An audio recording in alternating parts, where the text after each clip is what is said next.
I just want you to know that I am so proud of you, and you know I'm going to try my hardest not to cry. Mothers are the queens of the castle, but let's be real, it's not all ball gowns and glass slippers. On this podcast, we're giving you a peek behind the throne at the privilege and responsibility of wearing the crown. My name is Helen Kimbrough, and I'm a proud wife and mom of 2 adult sons. And I'm Charlita Hatch, a proud wife, married to my high school sweetheart, and a proud mom to 2 little ones. Get ready as we share jewels with each other and you around all things connected to motherhood. So, welcome back to the podcast Behind the Throne. We are so excited to have you here, and we actually have another guest. So I'm so excited to introduce my son, Avery Kimbrough. Welcome to the Behind the Throne podcast. Glad to be here. Yes, glad to have you here. How are you feeling today? Feeling pretty good. Pretty good? Nice afternoon, nice outside. It's good. Yeah, definitely so. Well, you know that I've been dying to have you join ever since your brother joined us in 2023. Mm-hmm. And I don't think he would have ever let me live it down that you had not been on this podcast. So I'm glad that we could squeeze it into your schedule so that you could join us today. Glad to be here. You know, I'm excited. Obviously saw and listened to Austin's podcast, so I'm glad to compete with him a little bit and be on the show. Yeah, me too. And I'm also glad that you're able to do it separately. So we got to hear his perspective on, childhood into adulthood. And today we also get to hear your perspective, but also in a little different way. I know his was specific to that, but yours is also just around purpose and passion and just your journey as well. But before we get to that, I would like for you to introduce yourself so that others can get to know who you are. Mm-hmm. So my name is Avery Kimbrough, son of Marcus and Helen Kimbrough. Currently a senior at the United States Military Academy at West Point. Just excited to be here. So I want to start out this question because, everyone will ask, are you the older brother or the younger brother? And then you also have people who will say, that's not the baby. Is that the baby? And I'll say, yes, that's the baby. So how do you think it feels to be like a younger brother? How have you been able to navigate that? Being the younger brother has been awesome. Being able to learn from Austin. And I think for like older brothers everywhere, like you can learn a lot because you see they go through everything first, whether good or bad. Austin definitely experienced a little bit more of a different childhood experience than I had. That's just because I think I was more observant and was able to learn from him. But he also helped me through a lot of different things than I wouldn't have gained if I was an older brother, I'd say. So I think being the younger brother is definitely an influential experience just because you can take so many different things away from it and helps you grow you as well. And then another thing that you've also said on numerous occasions is he has helped you get into West Point in terms of just being more flexible, adaptable. How so? So I think older brothers holistically are definitely more intense on like not beating up in a bad way, but definitely like putting you through certain situations. It might not be like uncomfortable, whether that's playing video games and beating up on your video games, roughhousing around the house, just stuff like that. And so definitely like helping me fast forward to getting into West Point and going through that experience. Definitely have experiences where like upperclassmen or even, just situations during summer training that are definitely hard or intense, but then kind of reflecting back on those harder days when I was a kid and kind of just going through like stuff with my older brother, whether that's, fighting, screaming at each other, all that stuff. So. And I'm actually glad you kind of looked at it that way too, because you've always respected him and respected who he is and also his perspective and how he thinks and how he also navigates.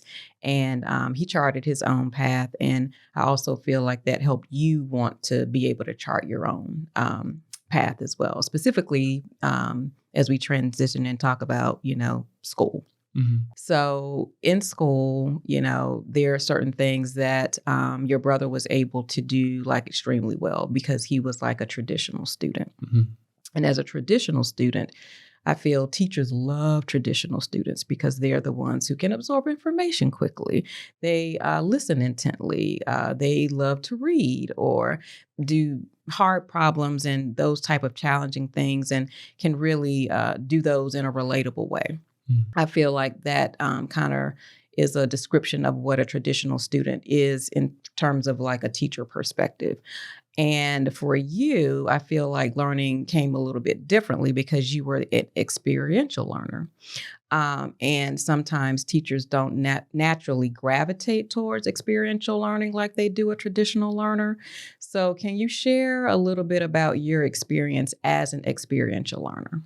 I think really through maybe elementary school, I'd say like having like that transition between being like, traditional style and experiential style. And I think like that really came through like being a visual learner. And that was really just so, whether it was like math or English, kind of just like putting things together, whether that's to building blocks, Legos, whatever it took to like just get the material in my head, was really incredible. And I think that really came to fruition when I changed middle schools due to redistricting. I think like the teachers were a little bit more flexible in making that transition from, just being strictly focused on just traditional students at all to being both, okay, I can be a little bit more flexible with having traditional and experiential and other teaching styles and kind of like conjoining all those together. So definitely that was like kind of how they were, I think the different teaching styles helped me definitely as a student for sure. Because that teaching style is one that I had to fight for, advocate for. There were so many teachers, specifically in elementary school, that did not want to hone in on that specific learning style. And I think I just kept pressing buttons, kept sending emails, kept sending case studies, research papers on the importance of having a different learning style and what that could mean, because I knew the talents that you possessed, but I don't know if they necessarily wanted to tap into those talents. But eventually I got some buy-in from administration, and that trickled down to the educator, and where the educator ended up saying, you know what, okay, I'm going to try it your way. And I mean, she just didn't know she was going to have to try it my way anyway, because I wasn't going to let up. But then once she did, she was just amazed at your growth, because I knew what that was. I mean, I had homeschooled you. I had homeschooled your brother. So I knew the learning style that you brought to the table. I just needed them to listen and to have that buy-in in order for you to grow and advance the way that you did and the way that they saw that you did over that time. I want to switch gears a little bit because I'm learning while you're sharing today, talked a little bit about transitioning in middle school and having to go to a different school and meet new people and all of those things, which is sometimes a tricky age, middle school. So I think you actually welcomed that opportunity. Why? I say that I probably welcomed the opportunity just because I was involved in football and baseball at that time. So it was kind of nice being involved in external organizations outside of the school district. So at WCWAA, I played baseball there and stuff like that. And so I had a lot of friends outside of the school. And so when I transitioned from Marvin Ridge to Weddington, the kids that I was at school with, they kind of like welcomed me into their community. And then even just trying out for football just helped open me to a different experience in that own right. And then I got friends there over the summer. And then when I came in there for the academic year in the fall, I was definitely able to kind of have a little bit better, just like friends, a little bit more comfortable on my feet than other students were when they came into the school that fall. So that's what I'd say about that. Me just having external organizations was huge for me. Awesome. So is that also when you became interested in the military? Definitely in 7th grade. I think, as like the school year progressed on, having people from the high school come down, the 2 JROTC instructors that kind of had some outreach, and they came down and talked to the entire 7th and 8th grade, saying like, hey guys, if you guys are interested in the opportunity, here's what you guys can do. In high school, it doesn't mean you're going to be in the military after high school. In some cases it does, but not every single case. And, it just provides, workouts, discipline, knowledge about, just JROTC and the military, and even just like lifelong friendships that you wouldn't even think about. So definitely that's when my interest became piqued in the military, just through joining ROTC for sure. Yep. So I learned something from your dad that I did not know, because I'm thinking that this interest probably came like 8th grade into your 9th grade year, because that's when you have to start completing classes. Mm-hmm. And you came to me and said, Mom, what if you think if I signed up for ROTC? And I was like, why would you want to sign up for ROTC? And I said, are you interested in the military? And you were like, yeah, I think I'm interested in moving, into that vein. And I was like, okay. And I know that you're my deep thinker. You're my still waters run deep. So I'm like, he's thought about this 2 years ago. So just go ahead and, if that's what you want to do, go ahead and do ROTC. But he told me that you had mentioned it to him in 7th grade. And I was like, y'all kept that from me?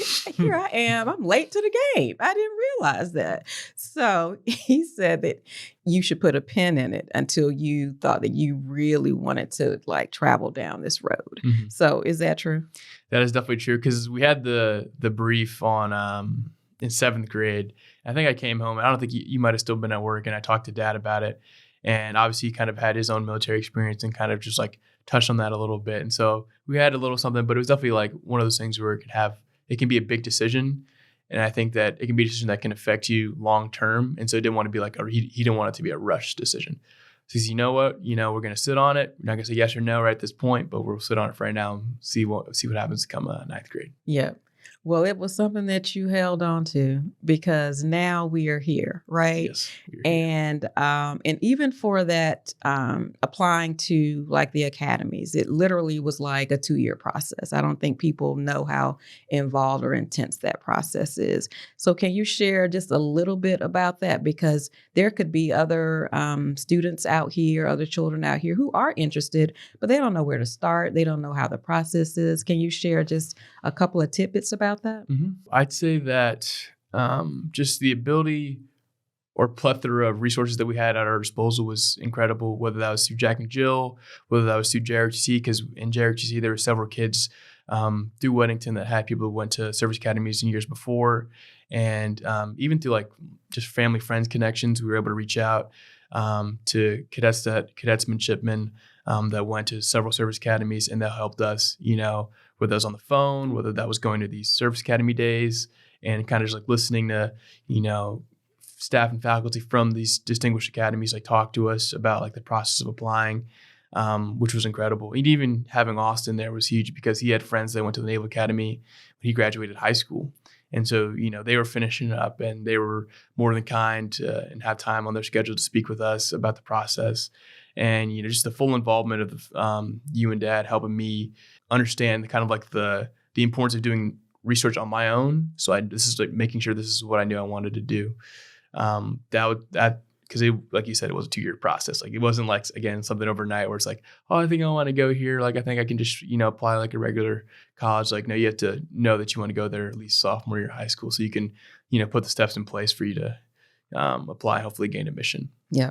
So with that decision, I had so many parents come to me when we knew that this was the road that you wanted to travel, and wanted to talk me and you out of this opportunity, right? Talk your son out of it. He don't want to go to the military. You want him to do something else. And I would say, I don't know what he's been placed on this earth to do, so I'm going to support him. And what would you say to a parent who tries to talk their child out of a dream that they want to do? And what are ways that can change in order to, so that everyone can kind of be on the same page? First and foremost, you have to be diligent in your faith, whatever that may be, just because, like I said, these are big life decisions that can't kind of be formed abruptly or quickly. So by kind of being intentional about it, being diligent with your faith, kind of talking it over, is really huge. And then also just exposing, your children to multiple resources or multiple avenues. For example, I was in high school, or I was in band for middle school and high school. I was in ROTC. I played sports. So definitely different avenues that were available to me. That helped me kind of grow and develop, that kind of showed me okay, is this really the path I want to go down? Because I had friends that went down, to a state school path, and they did different things with their lives, that had more local ties and community-based ties. But kind of knowing what capacities that you want your children to serve in is really huge, and seeing different ways and exposing them to that is really huge for them. Yep. And everybody has different gifts and talents, and everyone should have the opportunity to really explore those, right? That's how I actually feel. That's my philosophy anyway. What advice would you give to parents who sometimes feel that raising, a son is challenging, specifically an African American son. What would you say, to those parents? Don't be limited by what you think you can do, because there are certain things that might have obstacles in front for sons or even African American sons as well. And I think just don't feel like you're limited or you're in a box. There are decisions that you can make on their behalf. You mentioned it earlier, but you advocated on my behalf multiple times in my elementary, middle, and high school careers. You still advocate for me now, even though I'm in college, which I appreciate 100%. But definitely don't feel limited. Jack and Jill was a great opportunity where I was in a program that had African American boys and girls that were able, that we were able to experience different things together, whether I was going to DC, going to Georgetown and Howard universities, or going to the African American Museum to learn about our lineage and ancestry. And like I mentioned in the previous question, just being able to have different experiences, whether that's JRTC, National Honor Society, baseball, football, whatever. So don't be afraid or don't be limited in the experiences that your sons can go through, just because there's so many out there. And like you've said before, like the paths can be different. If you want to be, a chef, if you want to be in finance, there's clubs and there's opportunities for people to do that. So you just got to be a little bit willing to find those. Now, Avery, you just doing it on this podcast. So I just want you to know that I am so proud of you. And I'm going to try my hardest not to cry. But you have just grown up to be stellar. And I am just amazed at who you are and who you are becoming. And I get to be your mom. Like, that's just such a beautiful thing. So thank you for joining us on this podcast. Thank you for listening to every single episode and being supportive, and even, giving us feedback on what we can do better, what we can improve upon, and all the ones that you also like that you give us a high five on. I want to thank you for that. But thank you for being here today. And our next step, you and me, is down to graduation. So we'll be doing that in May, and we will be lifting you up and raising you up. Well, thanks so much for tuning in. We thank Avery for joining us today. Please like, share, and subscribe to Behind the Throne podcast on all podcast platforms. Take care. Thank you for listening to the Behind the Throne podcast. Be sure to subscribe to our channel and comment below with your feedback. Check out future episodes from us as we discuss motherhood from babies to adults.